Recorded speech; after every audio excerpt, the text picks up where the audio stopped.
네, 안녕하십니까. 전쟁과 국제정치 26교시 시작하도록 하겠습니다. 이제 제가 지은 저 전쟁과 국제정치 책의 장절로는 이제 마지막 챕터라고 보시면 되겠습니다. 무기와 전쟁이라는 이제 챕터가 있고, 그 다음은 이제 맨 마지막에 결론으로 전쟁 연구의 신경향 해가지고 이제 최종 결론이 되는데, 이 전쟁과 국제정치 이제 거의 대단원에 막이 보이기 시작합니다. 그래서 오늘은 그 무기와 전쟁이라는 시간의 첫 번째 시간입니다. 무기는 전쟁을 하는 도구죠. 전쟁을 하는 도구가 무기가 발전하면서 무기에 따라서 전쟁의 스타일이 바뀌고 또 전략론도 바뀝니다. 바로 이런 주제들을 앞으로 이제 몇 시간 말씀을 드릴 텐데, 그 큰 제목은 그렇습니다. 무기가 많은 곳에서 전쟁은 더 자주 발생하는가? 이것이 아주 국제정치학 공부하는 사람, 전쟁 공부하는 사람들한테 아주 중요한 질문이 되는데, 이 세상 어느 나라도 군축국이라는 것이 국방부에 있습니다. 이렇게 군비 통제국 사람들은 이제 대한민국 국방부 속의 군비 통제실은 북한 사람들 만나가지고 서로 무기를 줄이자라고 이제 얘기를 합니다. 그 사람들이 전제하는 그것이 있죠. 우리가 이렇게 무기를 많이 갖고 있으니까 전쟁할 확률이 높아진 거 아니겠어? 줄이자. 그럼 평화가 오는데 조금 더 보탬이 되겠지라는 가설을 가지고서 이제 군비 통제 회담을 하는데, 과연 그것이 학술적으로, 학문적으로, 과학적으로 맞는 것이냐 하는 그 문제는 우리가 좀 더 생각을 해봐야 된다라고 이제 저는 생각하고 있습니다. 그래서 그 무기가 많은 곳에서 전쟁은 더 자주 발생하는가라는 하나의 그 큰 학술적 주제를 12장의 첫 번째 주제입니다. 그리고 두 번째는 무기와 현대전쟁. 그 무기가 바뀌어가지고 전쟁의 스타일이 바뀌죠. 폭격기가 나왔는데 그 폭격은 얼마나 효과가 있을까? 항공모함은 어떻고?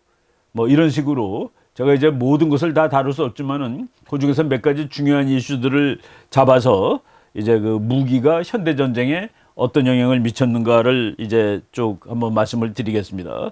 그리고 이제 그 세 번째가 핵무기와 핵전략.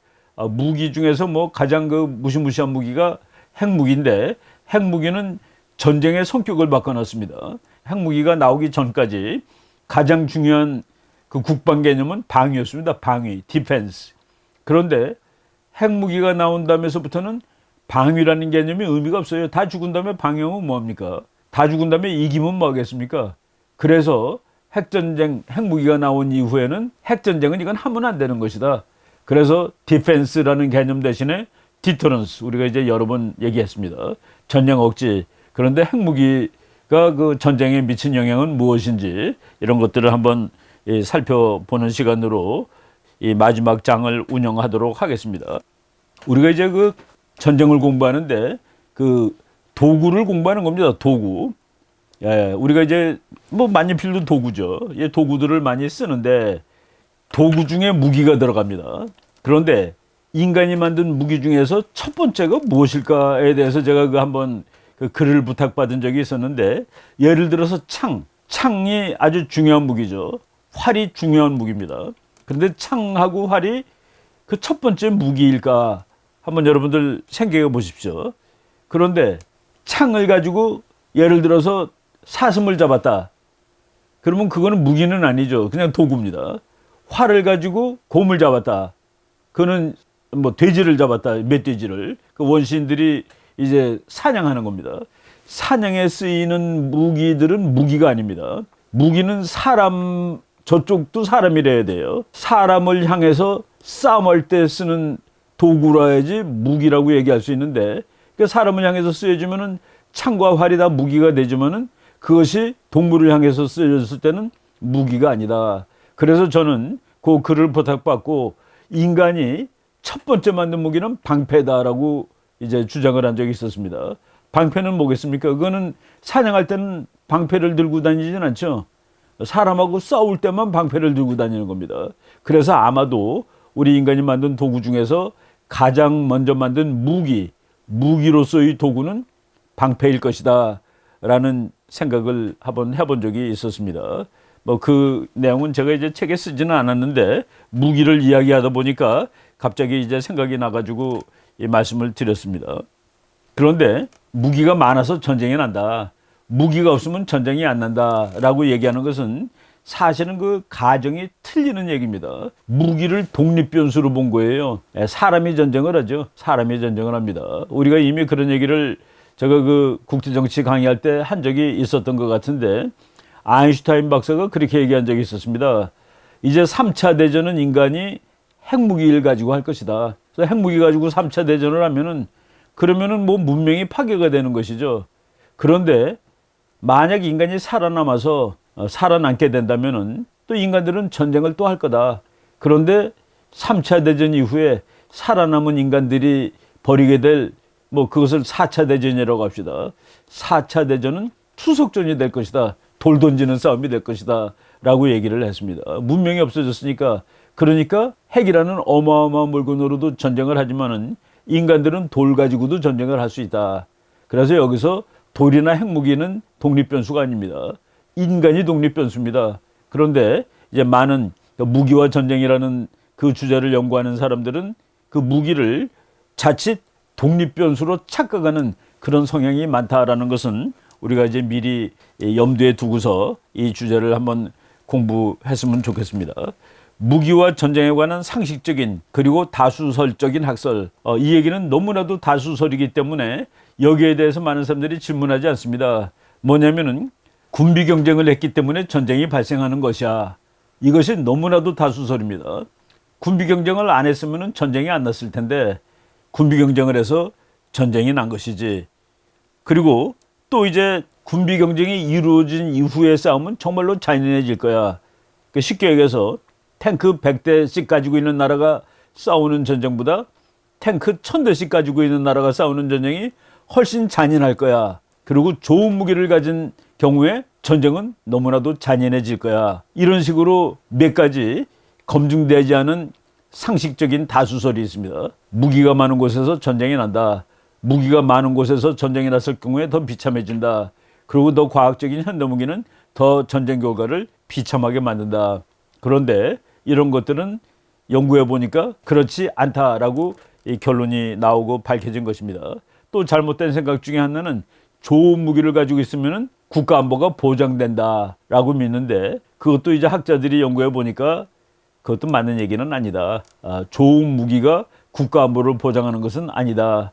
뭐 우리가 여기서 미리 답을 말한다면 좋은 국가 전략이 국가 안보를 보장하는 것이죠. 무기만 좋다고 국가 안보가 보장되지는 않을 겁니다.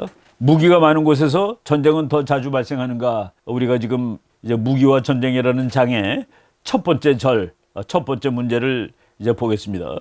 군비 증강을 전쟁의 원인으로 간주하는 도덕적인 다수. 제가 이제 도덕이라고 쓴 거는 좀 과학적이지 못하고, 그러니까 그렇지만 우리가 저 말을 하기가 나쁜 거예요. 야, 무슨 무기가 많다고 전쟁을 하게 됐냐라는 말을 하기가 나쁩니다. 지금 미국에서 많이 논쟁되는 게 뭡니까? 총기가 너무 많아서, 총기 사건이 많이 나서 사람들이 많이 죽으니까 총기를 단속해야 돼 라고 하는데, 거기서 이제 어떤 사람이 아니 총이 사람을 죽이니 사람이 사람을 죽이는 것이지 라고 얘기하기가 쉽지가 않다는 얘기입니다. 왜? 총 때문에 사람이 많이 죽는다는 얘기는 너무나도 도덕적인 얘기가 되어버렸기 때문에 과학적으로 맞냐 틀리냐를 넘어서 도덕적이 돼버렸습니다.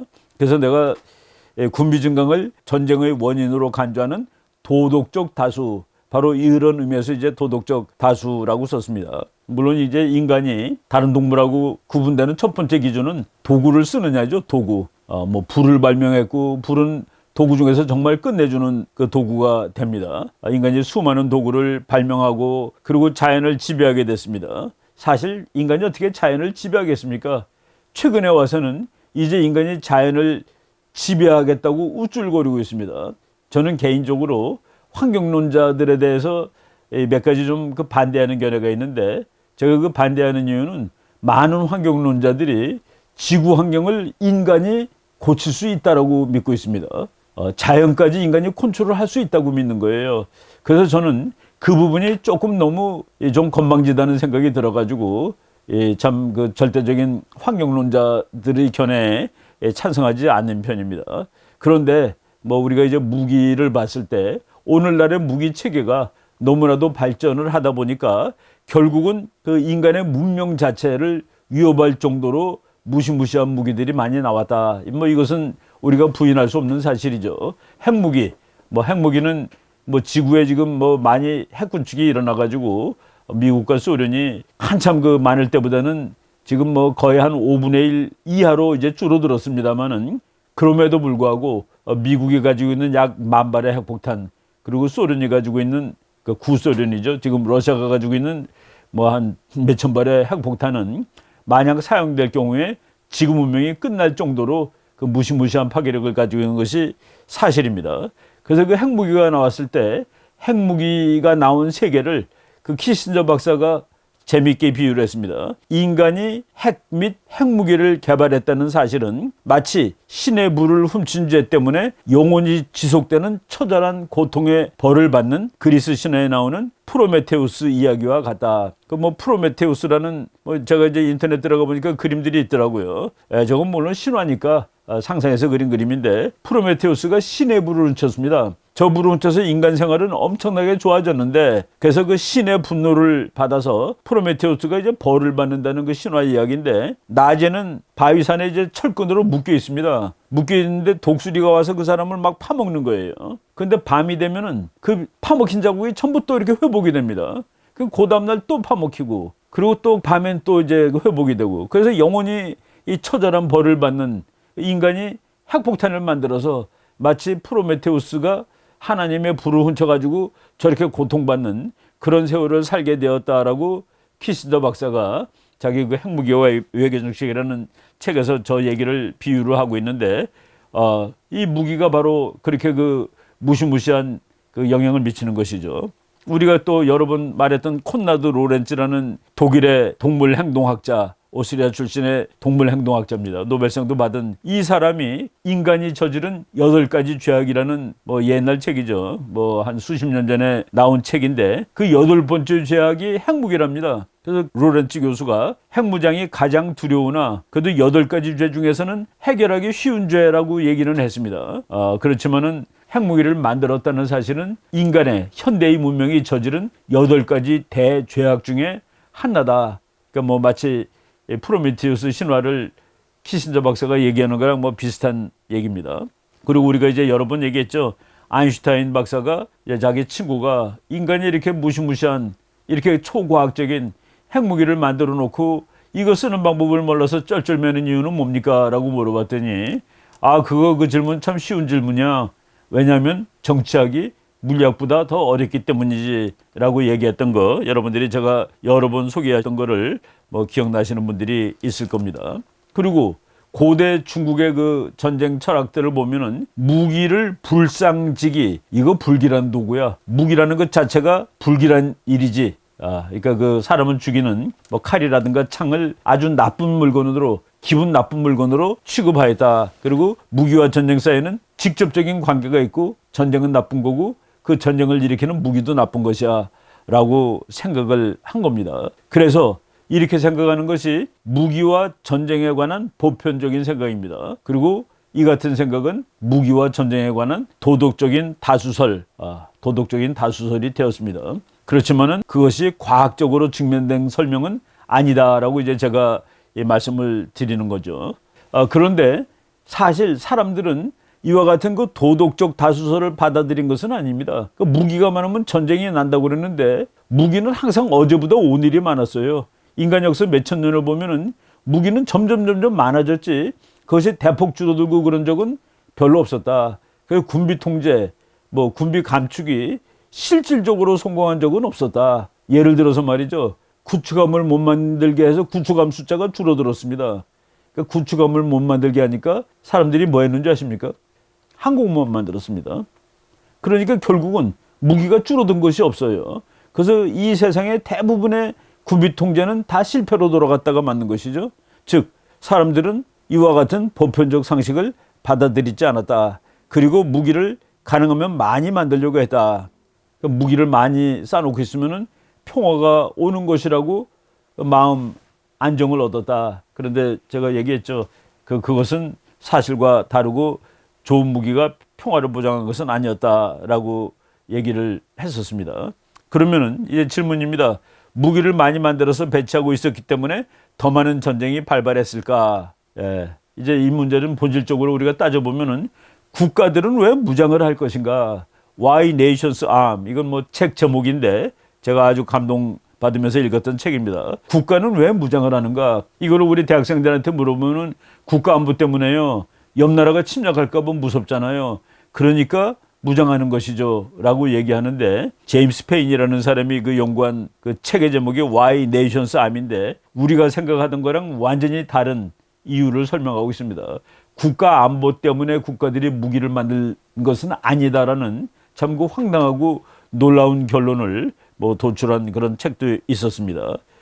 도덕군자들이 말하는 것처럼 군비가 없는 세상이 오게 되어 전쟁도 함께 없어지게 된다면 그 세상은 정말로 좋은 그리고 바람직한 세상일 것이다. 그렇죠. 전쟁이 없으면은. 그런데 정말 그럴까라는 것은 우리가 이제 앞으로 설명하겠습니다.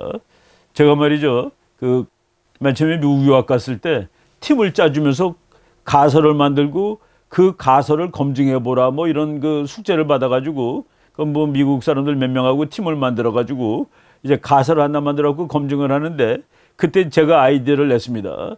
바로 여기에서 나오는 거예요. 군비에 투자를 많이 하는 나라는 복지에 투자할 비용이 줄어든다. 그래서 군비에 투자를 많이 하는 나라는 복지가 나빠진다라는 가설을 만들어가지고 그거를 실제로 조사를 해가지고 테스트를 해보는 그런 한번 이 실험을 해봤습니다. 그래서 그것이 뭐 그냥 우리가 상식적으로 얘기하는 것이지만은 아주 유명한 이론입니다. Gun and Butter Debate라는 거가 있어요. 총을 많이 만드는 나라, 대포를 많이 만드는 나라는 국민들한테 버터를 조금밖에 못 준다. 그래서 건 버터 디베이트입니다. 그런데 저희들이 그 연구해가지고 데이터 다 찾아가지고 컴퓨터로 돌려본 결과가 뭔지 아십니까? 대포를 많이 만드는 나라는 국민들한테 버터도 많이 제공하였다가 현실적인 답입니다. 그러니까 대포를 많이 만들었기 때문에 버터를 못 만드는 나라가 없다라는 것이 현실적인 증거였습니다. 그러니까 우리는 말로는 이 나라는 대포를 너무 많이 만들어서 국민들이 버터를 못 먹게 되었어 라고 얘기하고, 그것이 이제 무기에 관한 도덕적인 상식인데 보니까 전 세계 대부분의 이제 보니까 군비가 많은 나라는 버터도 많았다라는 것이 팩트라고 이제 말씀을 드리는 것이죠. 뭐 그럼에도 불구하고 정말 그 유명한 책들이 영구평화론에서 군비 경쟁의 본질적인 위험성을 강조한 이래 수많은 학자와 시민들이 군비 통제 및 군비 축소야말로 국가 간의 평화를 위한 가장 중요한 방법이라는 사실을 의심 없이 받아들이게 되었다. 뭐 저런 그 대철학자가 군비가 많으면 전쟁이 난다고 그러고 군비를 없애고 통제를 하게 되면은, 여기서 이제 그 우리가 정의를 낸다면 군비 축소는 일단 숫자가 줄어드는 걸 축소라고 그럽니다. 통제라고 그러는 것은 어떤 종류의 무기는 만들지 말자 뭐 이런 것들이 통제예요. 그러니까 잠수함을 만들지 말자, 그거는 이제 군비 통제가 되죠. 잠수함 만들지 말라고 그러면 사람들은 주로 다른 무기를 또 만듭니다. 그런데 그냥 전반적으로 군비의 양을 줄이는 것을 이제 암스 리덕션이라고 그러고, 암스 컨트롤 그러면 어떤 특정한 무기를 만들지 말자, 그리고 앞으로 5년 동안 뭐 몇 척 이상 만들지 말자 뭐 이런 것들을 암스 컨트롤, 군비 통제라고 얘기를 하는데, 이거는 뭐 군비 통제론을 깊이 공부하실 분은 이제 하다 보면 그런 그 정의들이 다 나올 겁니다. 지금 건부터 얘기했지만은 탱크를 만드는 것보다는 자동차를 만드는 게 좋지 않겠어? 근데 탱크를 많이 만드는 나라는 자동차도 많더라라는 것이 사실은 현실이지만은 그것은 비도덕적인 이야기이기 때문인지 몰라도 이제 칸트처럼 저렇게 도덕적으로 얘기를 한 사람들의 견해가 이제 먹혔습니다. 그것을 이제 과학적으로 연구한 학자들이 있어요. 군비 경쟁이라는 게 뭡니까? 이 나라가 무기를 만들면 옆 나라가 또 만드는 거예요. 그러면 또 만든 걸 보고서 또 더 만들고, 그러면 또 무섭다고 더 만들고, 그래서 그 두 나라가 무기를 계속 늘려가는 과정을 군비 경쟁이라고 얘기를 하는데, 여기에는 물론 이제 그 학자들이 정의를 하는데, 보통 모든 국가들이 1년에 4 내지 5%씩은 다 늘었습니다. 그래서 1년에 4 내지 5%씩 국방비가 느는 것은 군비 경쟁이 아니에요. 근데 지금 여러분들이 얼굴 보시는 이 학자가 캐나다의 그 유니버시티 오브 브리티시 콜롬비아에서 이제 정치학 교수를 하셨던 마이클 월러스라는 정말 유명한 학자입니다.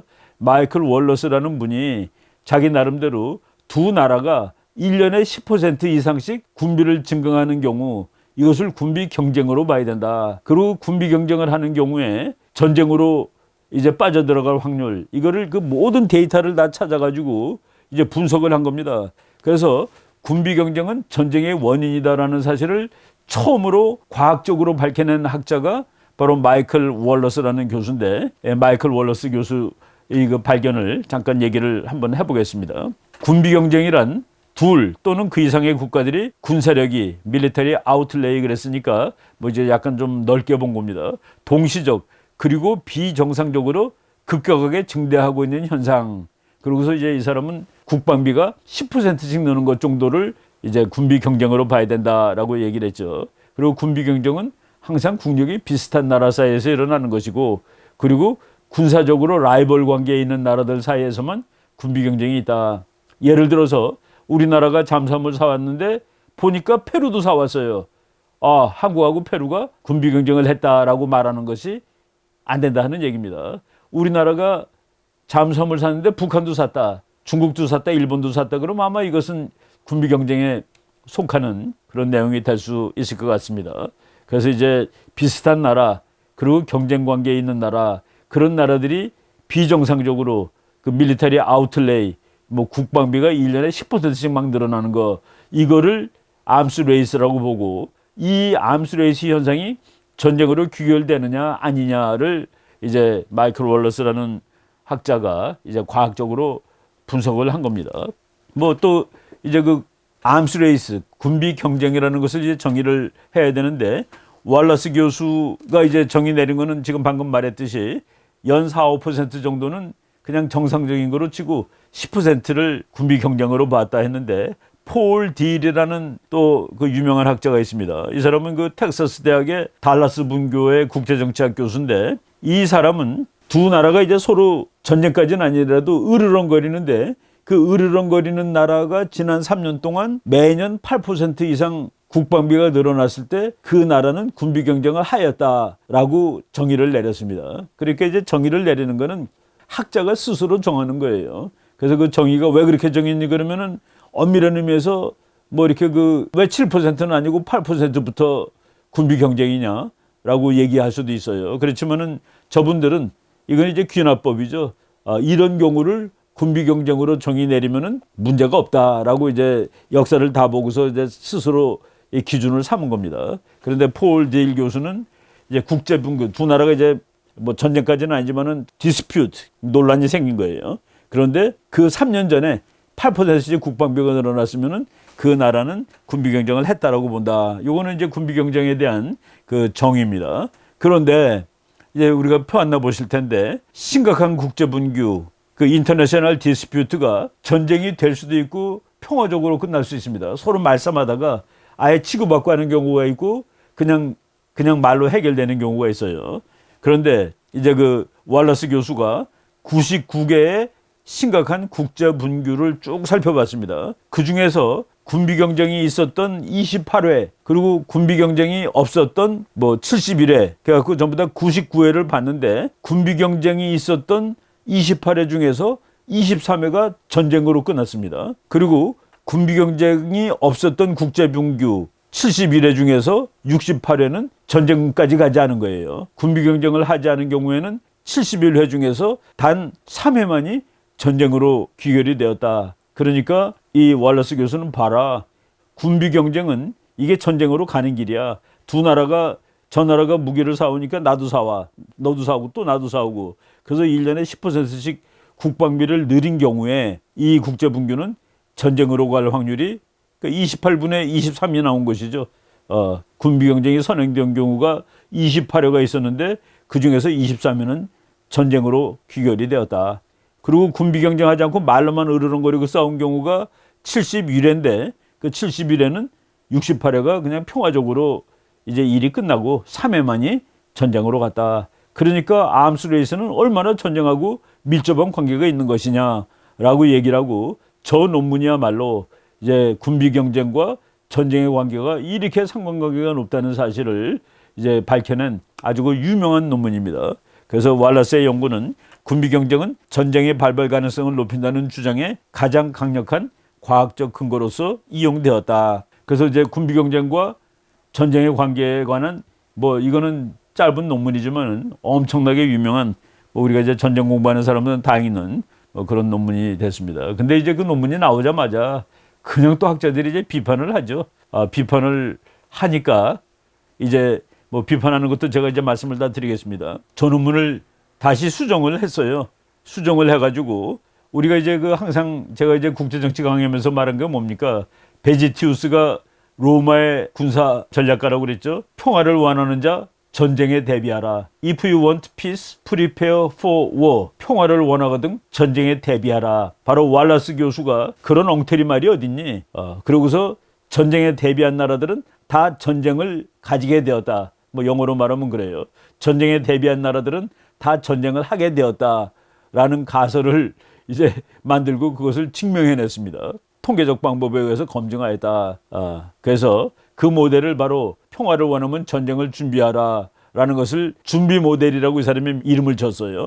프리페어드니스 모델이라고 해놓고 이제 준비 모델에 따르면 상대적인 군사 능력 배분 상황이 현상 타파를 원하는 나라에게 유리하게 전개되어지는 경우 그렇지 않은 경우보다 국제 분쟁의 가능성은 높아질 것이라는 가설이 성립된다. 그러니까 현상 타파를 원하는 나라가 무기를 많이 가질 때 그때 전쟁이 나니까 평화를 원하면은 너도 전쟁 준비를 해라 라고 이제 이 베지티우스가 가리키는 것이죠.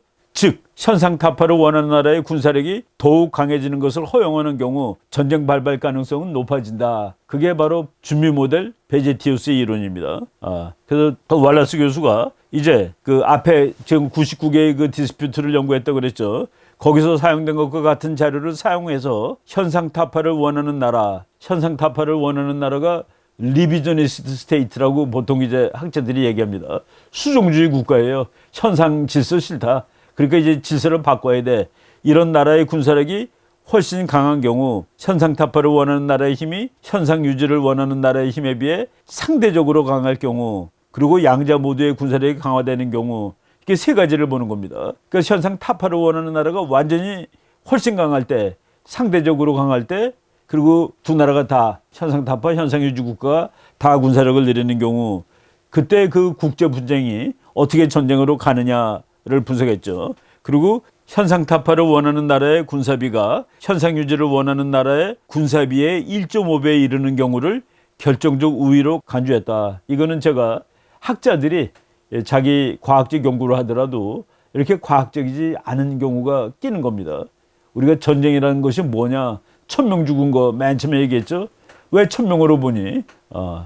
물론 이거는 엄밀한 근거를 대지 못하지만은 그냥 1000명 정도 인명 피해가 난 사건을 전쟁이라고 간주했을 때 중요한 그 군사적 폭력 행위, 정치적 의미를 가지는 것들이 다 포함될 수 있다라고 이제 보았다고 얘기했는데 그럼에도 불구하고 왜 1.5배야? 1.4배는 아니야라고 우리가 시비를 걸 수 있는 바로 이제 과학적 연구에도 이 주관성이 들어간다는 것을 말씀을 드리는 겁니다. 그래서 이 왈라스 교수가 이제 논문을 썼는데 99회의 국제분규 사례 중 28회의 경우에서 현상 타파를 원하는 나라들이 군사력 우위를 점유하고 있었다는 사실을 찾아내었다. 그래서 이제 왈라스 교수는 전쟁에 대비한다는 사실은 다른 국가 목표를 달성하는 데는 유익할 수 있을지 모르지만은 심각한 국제 분규가 전쟁으로 비화함을 방지하는 데는 거의 효용이 없었다. 그래서 세상을 바꿔야 되겠다라고 생각하는 나라가 군비를 늘리는 것을 보고 베지티우스가 그랬죠. 야, 너 평화를 원하면 너도 군비를 늘려. 그래서 군비를 늘렸는데 보니까 다 전쟁으로 가고 말았다. 그래서 베지티우스가 말한 그 준비 모델은 뭐 다른 목적에는 쓰여졌는지 모르겠지만은 전쟁을 막는 데는 별로 유용하지 못했다라고 주장을 하였다. 야, 이거 아주 과학적으로 그럴 듯해 보이죠. 그러면 베지티우스는 틀렸냐? 베지티우스를 정면 이제 비판한 것인데 그 베지티우스는 틀렸느냐?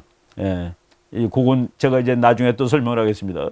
다음으로 월러스는 준비 모델에 대비되는 것으로 군비 경쟁 모델을 제시하고 준비 모델은 세상을 바꾸겠다는 녀석이 무기를 많이 만들면은 네가 평화를 원한다면 너도 만들어야 돼라고 하는 것이죠.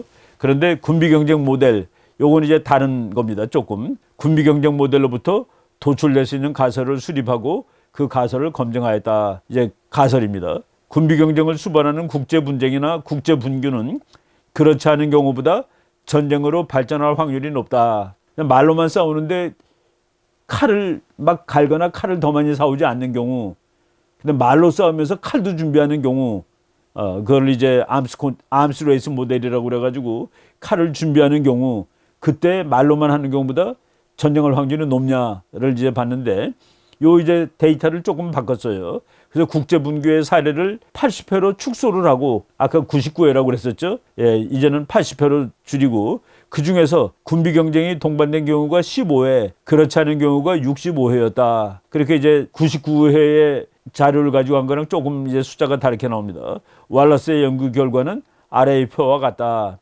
그래서 군비 경쟁이 선행된 경우가 15번, 군비 경쟁이 없었던 경우가 65번인데, 군비 경쟁이 있었던 경우에는 11번이, 15번 중에서 11번이 전쟁으로 끝났고, 그리고 군비 경쟁이 없었던 경우에는 이제 65번 중에서 2번만이 전쟁으로 갔다. 그러니까 군비 경쟁 모델, 그리고 준비 모델, 그 두 모델 전체에서 베제티우스의 이론은 거부되었다라고 이제 이 왈라스 교수가 밝혀냈습니다. 그리고 그 사람의 논문이 이제 국제정치학에서 제일 유명한 논문이 돼가지고 봐라, 이렇게 과학적으로 연구를 해보니까 군비를 더 많이 만든다는 사실은 전쟁을 막고 평화를 지키는 데 기여하지 못했어. 오히려 진행 중인 분규는 전쟁까지 가기 전이죠. 진행 중인 국제 분쟁을 전쟁으로 만드는 데 더욱 기여했을 뿐이야. 그래서 베제티우스의 금언은 틀렸음이라고 이제 결론을 내린 겁니다. 그런데 이제 그 가장 중요한 비판, 오늘은 이제 시간이 거의 다 됐기 때문에 거기까지만 말씀을 드린다면은, 바로 지금 왈러스 교수가 발견한 사실이 상관관계는 맞습니다. 군비 경쟁을 한 나라들이 이제 전쟁으로 끝난 것이 확률이 높다는 맞는데, 그러면 그 군비 경쟁을 했다는 사실이 전쟁의 원인이라고 볼 수 있는 거냐? 전쟁의 원인. 지금 두 번째 데이터, 군비 경쟁이 있었던 경우가 15번인데 그 중에서 11번은 전쟁으로 끝났고, 군비 경쟁이 없는 국가 분쟁들 65회 중에서 단 2번만이 전쟁으로 갔는데, 그러면은 군비 경쟁이 전쟁의 원인이라는 소리냐? 이거는 확실히 그 상관관계는 높습니다. 상관관계는 높아요.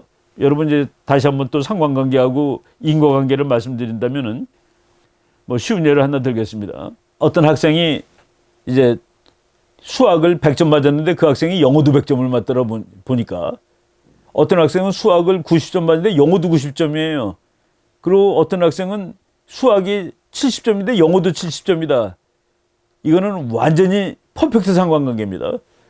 내 수학 점수는 내 영어 점수와 같아. 근데 B라는 학생도 그래, C도 그래. 그러니까 학생 10명이 수학 점수하고 영어 점수가 다 똑같아. 그때 이 상관관계는 1인데, 완전한 상관관계인데, 그러면 수학을 잘하는 것이 영어를 잘하는 원인이 됩니까? 저 학생은 수학을 잘했기 때문에 영어도 잘하는 거야. 또는 영어를 잘하기 때문에 수학도 잘하는 거야. 그렇게 얘기할 수 없죠. 예, 영어 점수가 높은 사람이 수학 점수가 다 높았다. 이것은 상관관계는 완벽하지만은 그것이 인과관계를 설명해 주는 것은 아닙니다. 군비 경쟁이 있을 때 전쟁이 많이 나는 것은 분명히 맞는데, 그러면 군비 경쟁이 전쟁의 원인이냐에 대해서 많은 학자들이 왈러스가 잘못 짚은 것이다. 우리가 이제 다음 시간에 할 얘기지만은 그냥 쉽게 한마디를 결론적으로 얘기한다면은, 한스 모게스 교수가 이렇게 얘기했습니다. 국가들이 군비를 늘리는 이유, 군비 경쟁을 하는 것은 전쟁이 날지도 모르기 때문이지 군비를 늘렸기 때문에 전쟁이 난 것은 아니야 라고 얘기했습니다. 전쟁이 날까봐 군비를 늘렸지, 군비를 늘렸기 때문에 전쟁이 난 것이라고 말할 수는 없는 것이야. 바로 군비는 독립변수가 아니다는 얘기입니다. 전쟁이 날지도 모른다는 심프톰, 징후를 말해줄 수 있어요. 그렇지만 징후 때문에 병이 난 것은 아니죠. 병이 났기 때문에 그 징후가 생기는 것이죠, 오히려.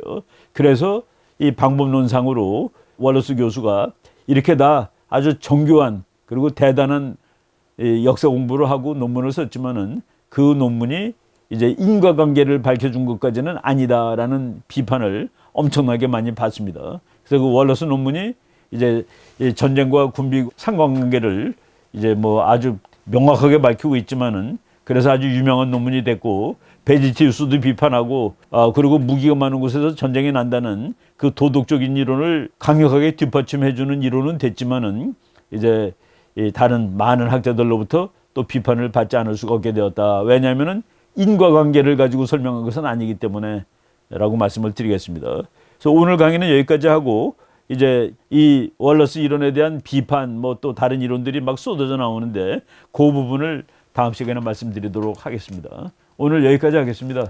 네, 여러분 감사합니다.